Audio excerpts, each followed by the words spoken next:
कुङ्कुमचन्दनलेपितलिङ्गं पङ्कजहारसुशोभितलिङ्गं सञ्चितपापविनाशनलिङ्गं तत्प्रणमामि सदा शिवलिङ्गम्।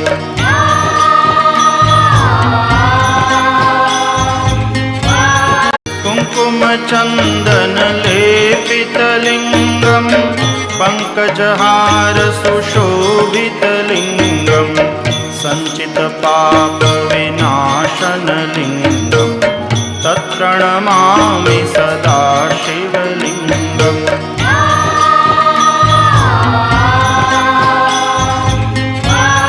कुङ्कुमचन्दनलेपितलिङ्गं पङ्कजहारसुशोभितलिङ्गं